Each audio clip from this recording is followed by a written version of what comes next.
Good morning everyone. So ngayon nga ay holiday dito sa Saudi. Kaya naman naisipan na ng asawa ko na putulin na ang puno ng malunggay. Dahil nung mga nakarang araw ay tinitingnan namin to nila nanay at nasabi nga ni nanay na ito ay parang pangit ng tingnan dahil sobrang dry na. Kung pwede daw putulin kasi tutubo pa naman din daw siya at mas tutubo ng mas maganda.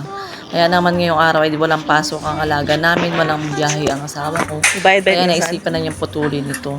Ito nga paglabas ko ito ng ginagawa niya, nakapagtabas na pala siya dun sa kabilang puno dahil dalawa tong puno ng malunggay. Ito na ngayon naabutan ko yung pangalawang puno na kanyang tatabasin. Kaya ayan, umaakit na siya. Panggoy.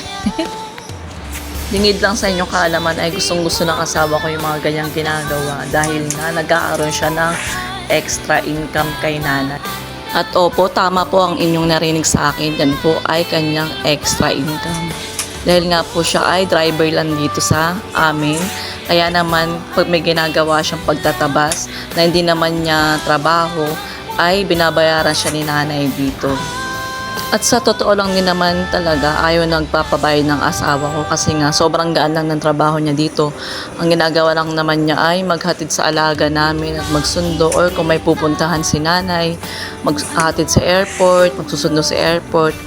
Sobrang gaan lang ng trabaho niya para sa kanya, kaya pag binabutan siya ni nanay, halos ayaw niyang tanggapin.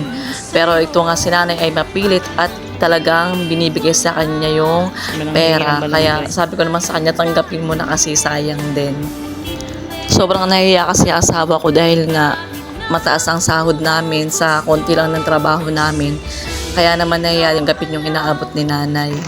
At dahil sobrang bait nga ng mga amo namin, kaya naman tong asawa ko ay nagkukusa na lang gawin yung mga trabaho na ganito. Kaysa naman kumuha pa sila ng gagawa at magbabayad.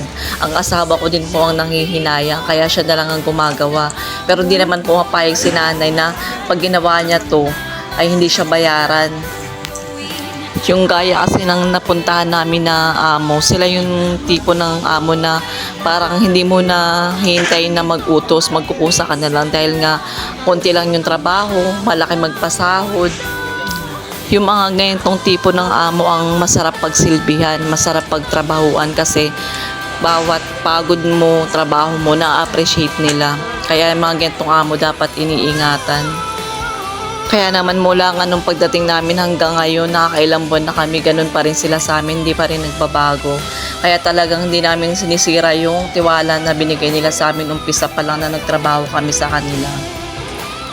Kaya naman nga habang tumatagal ay minamahal namin yung trabaho namin dito at pinag-iigihan pa namin. Sa pamamagitan lang nito ay may ipakita man lang namin sa kanila na sinusurian namin ang kabutihan nila at ang tiwalang ibinigay nila sa aming mag-asawa. Kaya sana dalangin din namin na makatagpo ng ganito kababait na amo ang iba nating kababayan. Sana magkaroon na sila ng day off, malataas na sahod, nasa tamang pagkain, free wifi.